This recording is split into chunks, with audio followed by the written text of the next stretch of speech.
Hello and welcome to the video. This is a video showing you how I've decked out this ZOHD dart. This is actually the first installation inside this original ZOHD dart that I've done. I've had this one for quite a long time. This is the original one. It is beat to pieces. It's probably about 20% hot glue in certain places, but I absolutely love it. Initially, I flew it with a co-pilot. Then I put in something called the Brain FPV Radix Li wing kit. That's why it's sporting this livery. It was decked out to be a brain dart, as the guys did it back then, and I loved it. It had some very high-end FPV equipment in here for Analogue. Specifically, it had things like the Runcam hybrid at the front. It had things like the TBS Unify Pro. It had Crossfire. And it was a great little machine.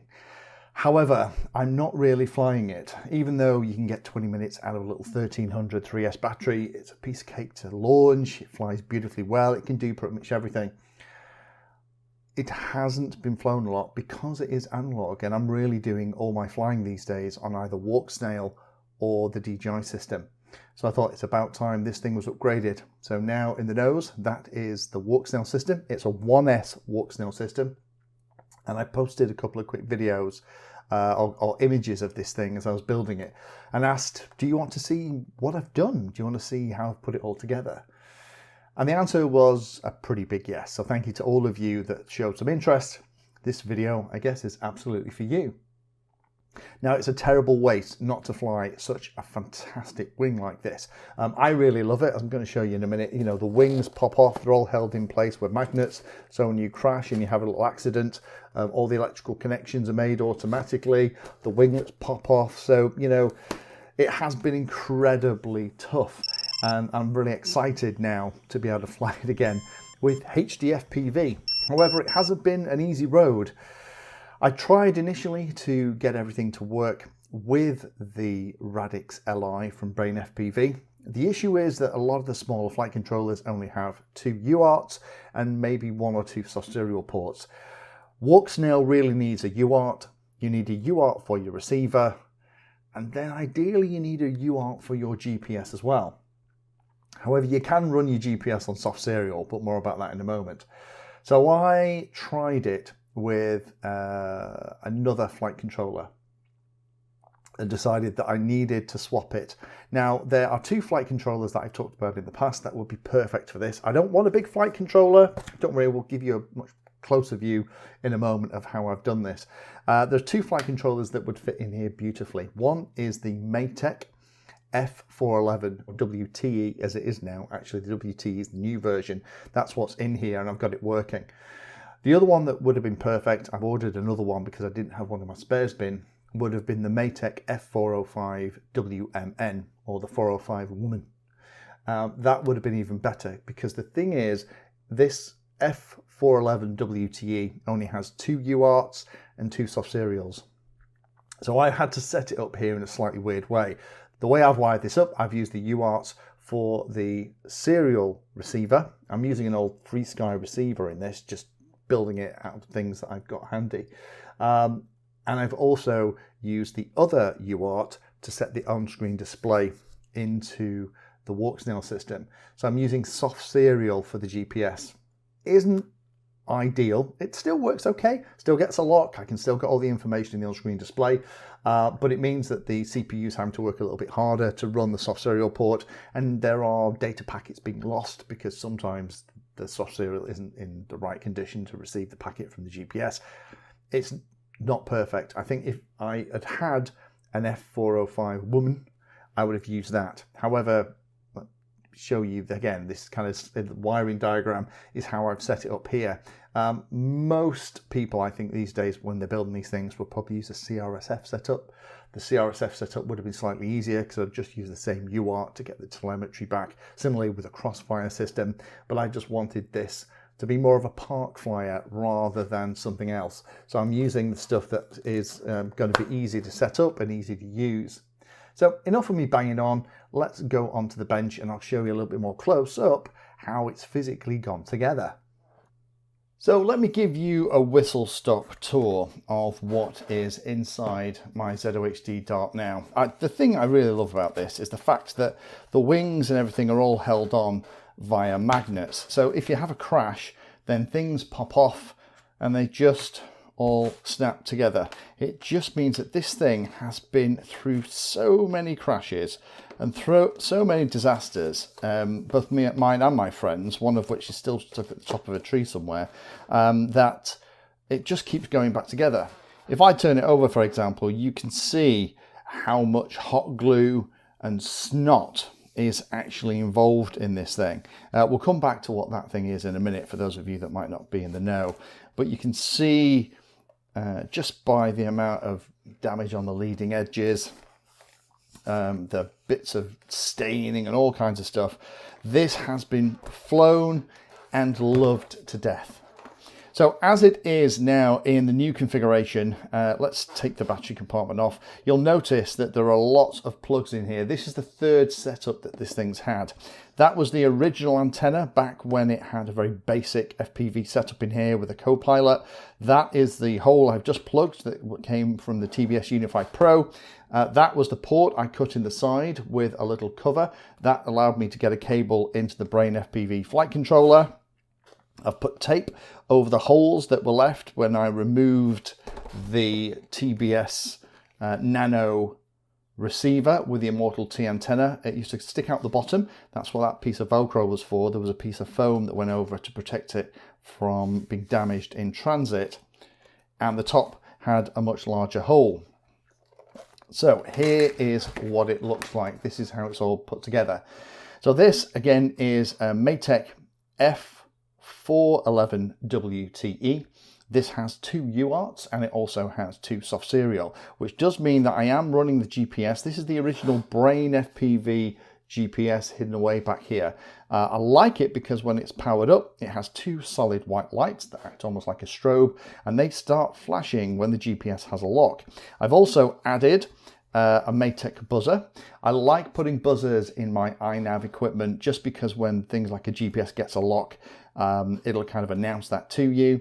But also it's handy for finding this thing when it lands in part of the field you're not expecting, where the grass is knee high, then that allows you to find the bloody thing. In terms of the cabling, I always try and keep my models pretty neat. Hopefully you can kind of see that. The shorter the cable, the less chance there is for interference and crosstalk. I have replaced the receiver with a rather old-fashioned FrSky XSR. I still have quite a few of these in the box and I actually like them. This is more for closer in park style flying. I'm not going to try and fly this for range. I have bigger models that are better for that. Things like the Dolphin, things like the Swordfish, things like the Dart XL are better at that stuff. But the XSR is connected via S-Bus, and then it also has another cable for the telemetry, and that is one of the smart ports that's given me that back. That does allow me to have that iNav Lua script running on the radio and to get all that telemetry back. That's incredibly useful if something happens to the on-screen display, or if you just sat there waiting for the GPS to lock. With this model, I have the flashing lights, I have the buzzer, so it's pretty clear when it's ready to throw, but also it'll tell me the mode I'm in, how much battery I've got left, and all that good stuff. In terms of the Walksnail system, the Walksnail camera, hopefully the camera is going to be able to focus on that, is here in the nose. I've custom designed and 3D printed this little grill that allows the airflow to go through. Now the Walksnail system itself, I've also added, this is the 1S board, not the mini version, this is the standard 1S board. I've also put on there an extra cooling array, just plunked it on. It's the kind of thing you put on stuff like a stepper motor, that kind of thing. It just helps keep everything nice and cool. I've had to add an extra 2 weights because this whole setup is significantly lighter than the Analogue one that I've removed. So unfortunately, I've had to add 10 grams of dead weight. That does mean when the battery sat here, it sets perfectly on the center of gravity. The other thing as well that you've probably spotted is that the antenna that I'm using for the Walksnail system is this one here. This is a Menace RC Aero pod. It's designed to be aerodynamic. It's here, so it'll take all the knocks as it lands, and that means then the antenna is underneath the aircraft as it's flying up on Boeing head. It's going to be radiating out beautifully, so I'm going to get a good signal. That is mounted through the bottom of the plane. The cable then comes around and goes into the Walksnail unit at the front. The flight controller itself is actually sat on a custom mounted plate. That is one that I laser cut from a piece of balsa. This version 1 of the Dart actually had a big recess around there, and I kind of wanted to keep this all out the way of the battery and everything else that's here. In terms of the power for the Walksnail is powered from an additional cable, a little JST power lead there that's connected to the output along with the ESC that goes back into the rest of the plane. It comes out here, connects into that JST flying lead. That flying lead then goes underneath, and hopefully you can see through those vents, maybe, not sure if it's coming up on camera, there's my little 5-volt BEC and diode trick that converts the battery power from the 3S battery into the 4.1 volts that this Walksnail unit seems to really like. Does mean though we've got lots of cooling because we've got the vents at the front that allowing air through these vents here to keep the Walksnail unit nice and cool, which is good. But also with the vents at the bottom here, it's actually blowing cold air also onto that BEC. So those components are going to be kept nice and cool. In terms of a battery for this, I'm using one of these older batteries that I've had for ages. This is a Zippy Compact. This is the probably one, I've got 2 or 3 of these. This one's come to the end of its life, but for a small model like this, it works perfectly and it fits absolutely great in this position. So if I just do it up like that, there we go. I can kind of plug it into the lead at the front. If I pop the lid on and then put my fingers in the CG points, it balances fantastically well. So that is absolutely spot on. There's only a couple of other little things that I've done here as well, just to kind of tweak it and make it slightly better. These little pieces here that hopefully you can pick that up on the camera, these are little bits of wet and dry sandpaper. I did a video a while back about this. I've got one on each side because I actually hold it and throw it holding my hand like that, and that just allows me, there we go, more damage on the side, allows me to kind of hold it and throw it without it slipping out my hands. Antennas from the FreeSky XSR are coming out here at the top, so they're at that kind of 90-degree angle. Hopefully you can see that kind of. There we go, it's probably okay on the camera. So as it's rolling and tilting, one of them is always coming into phase with the antenna that is on the radio. So the UARTs are being used for the Walksnail unit because unfortunately it needs a full UART for the on-screen display. The other UART is being used for the receiver. If I used something like the CRSF protocol, so if the other option I was going to use potentially was going to put CRSF in here, but I've got quite a few of these old XSRs that just need using up at the moment. And then the smart port connections, one of them is being used for the GPS. The GPS is running at 5 Hertz update speed. It's getting the odd little error, but it's actually fine for the kind of flying that I intend to do with this. Again, as I said in the introduction, if I really, really wanted to do lots more kind of adventuring mission flying, I'd probably upgrade this Maytech F411 WTE to an F405 Woman WMN that has an awful lot more UARTs. Those kind of flight controllers, the WMN is a much better choice in my humble opinion if you're going to fly something like an HD system. And it also means that if you also then wanted to add things like airspeed sensors and stuff, it's a pretty easy thing to do too. So there we have it. That's how I've put this thing together. This is the 3rd lease of life for this little wing. It has been through probably a couple of 100 hours of flying over its lifetime. I've had it for many years and I absolutely love this thing. I'm going to keep the livery on it for the Brain FPV stuff because it helps me figure out which way round it is in the sky on a nice sunny day when I'm flying line of sight.